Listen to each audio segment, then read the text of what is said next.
Primitive Life, a novel by Louise Richardson. Chapter 7, Trials and Tribulations, Part 1. Hal Henderson, the sheriff of Galveston County, tried to hit the ground running when he got back home. He let it be known he was there to stay, although it would soon turn out he was not. He had Otto Schmidt, his young blonde chief deputy, fill him in on the current cases. Hal was surprised Mrs. Sharp had been arrested for the murder of Roy Nordstrom. He thought it was open and shut that Keisha Cummings had clocked the dock for his sexual advances and that Mrs. Sharp, her old lady, had confessed, as she had at Keisha's apprehension, just to protect her daughter. Otto assured Hal Mrs. Sharp's prints were also on the frying pan murder weapon. Forensics had interpreted the evidence so that Keisha's smeared prints showed her mom had pulled the skillet away from her, gripped it solidly, and whacked the professor a good one. In fact, Keisha had pulled the skillet away from her mother, but that was a minor detail never quite discovered. Someone else took up the pan after the two women left Dr. Nordstrom's tent. Someone wearing latex gloves to avoid leaving fingerprints, and did some real damage to the doctor's skull, while inadvertently smearing some of the prints already present. Sheriff Henderson. Case is going to trial soon, like I thought. Well, they're setting a date. It's still a ways off. The old office looks pretty small now that I'm back from the big city. Jan wants to go up there and see Dennis. What's the point?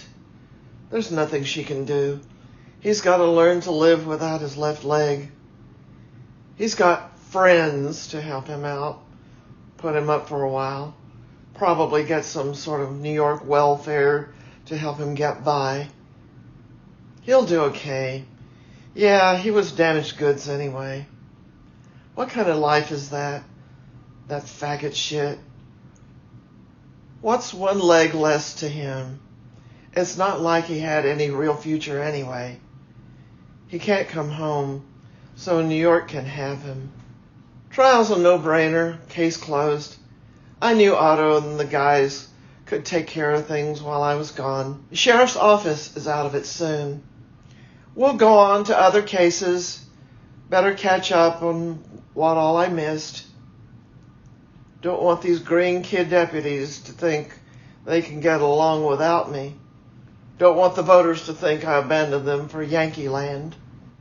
It was a relatively speedy trial. There had been some trials which had taken longer to get rolling, and almost everyone involved thought it was not going to last very long once the grand jury had voted to indict Mrs. Sharp.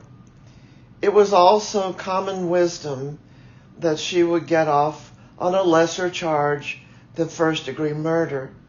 After all, everyone knew she had merely defended her little girl from rape. What mother could do anything less in that situation? Even a Texas jury would be lenient under the circumstances. Time was when they might have convicted a black woman for killing a white man, no matter what, but things were not like that anymore. For whatever reason, though, the district attorney pressed for prosecution to the fullest extent of the law. Harvey. We hear excerpts of Nordstrom's audio notes. Now, Dr. Llewellyn, the prosecutor asks me on the witness stand, you found this little voice recorder in the sand after sunrise that morning. Is that correct? Yes, I did, I answered truthfully. Of course, I had put it there, but then I found it again. Had you seen it before? Yes, it was the one Dr. Nordstrom used to make his notes. As a scientist and as a colleague and collaborator of his, can you tell us what we have just been listening to? Well, he makes various comments about comparative anatomy, speculations on natural history, that sort of thing. Evolution, basically. He is heading somewhere with his line of questioning, but I'm not sure where. Yes, it all comes down to that, I acknowledge. So he was working on his second book, touching on evolution and the origins of life. Yes, you could say that. And then at 10:04, according to the tape, he just stopped abruptly, and right after that, we hear him say something about a need area. Is that correct? Yes, that's what it sounds like. That's what it sounds like because that's what I made it sound like with some quick erasing. You consulted with Dr. Nordstrom on his new book. Yes, very closely. And you are finishing the book for publication, is that right? I think he would have wanted it that way, yes. Having known the man for years and having worked with him so closely, would you say Dr. Nordstrom was a proponent of the teaching of evolution? Well, that goes without saying. He was a biological scientist. Evolution is the cornerstone of modern biology. And at 10:04, while he was dictating notes on a book about evolution, he was cut short by a blow to his head and objection, complains the defense attorney, calls for a conclusion on the part of the witness. Sustained, concludes the judge. No further questions of this witness, Your Honor. Mr. Lowry smiles, having made his point for whatever it is worth. Harvey Llewellyn's testimony had come on the heels of the presentation of crime scene evidence. Things moved along swiftly from there. Mrs. Sharp's only hope, it seemed, was to throw herself on the mercy of the court. Surely the judge wouldn't let this hot-shot assistant DA railroad her into death row and lethal injection for defending her child from rape. Keisha, what does this man want from me? Mama's pleaded guilty. Everybody knows she was defending me. Why is he making her out to be a criminal?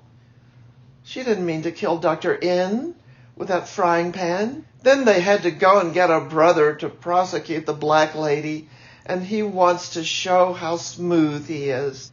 Now, Mrs. Cumming, he says, like the slimy snake he is, do you recognize this book?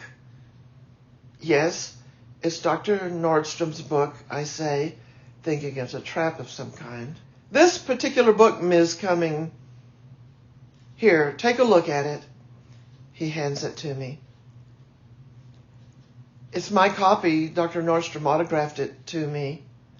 Was the book a present from Dr. Nordstrom? Asked the prosecutor. No, I bought it before I took his class, I said. And you had him autograph it after class one afternoon? In the classroom I did, I told him. We weren't alone, if that's what you mean. May I? He indicates he wants the book back, and I oblige him. There are copious notes all through the pages. Do you usually write notes in your books?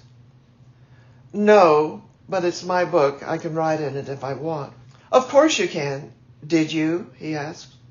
What do you mean? Did you write in this book? Is this your handwriting? No, my mama did. So what? Objection, Mama's lawyer. The public defender won't let him badger me. Relevance, Your Honor. I wonder about that, too. Speaks to motive, Your Honor, says the slime ball. His Honor says, I'll allow it for now, Mr. Lowry, but get to the point soon. Of course, Your Honor. Miss Cumming, could you read this sentence for us? I take the book and read what he's pointing at. Okay. Mankind, far from being apart from nature, is derived, as is all life on earth, from a long line of beings whose DNA we share. Very well, Lowry says. Would you then read the note written in the margin? Where? Right there, he points. So men say. So men say, he repeats, taking the book back. What does your mother mean by that? Objection. He's calling for speculation. Sister Jake's mama's lawyer cuts him down. Sustained, says the judge. Ms. Cumming, at the time your mother made notes in this book, did she discuss it with you?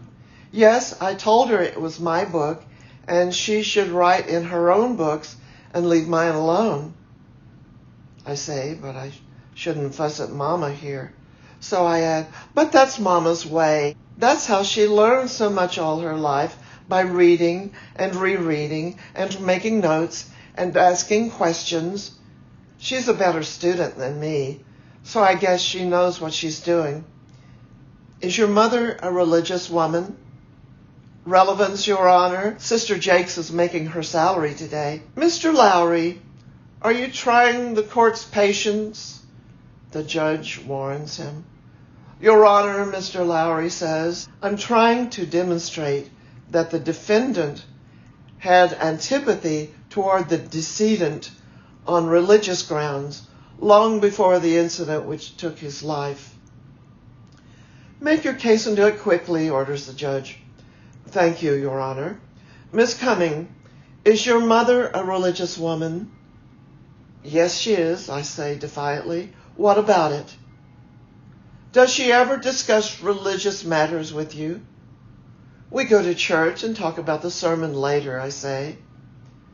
Has she ever discussed evolution with you? What does he mean by that?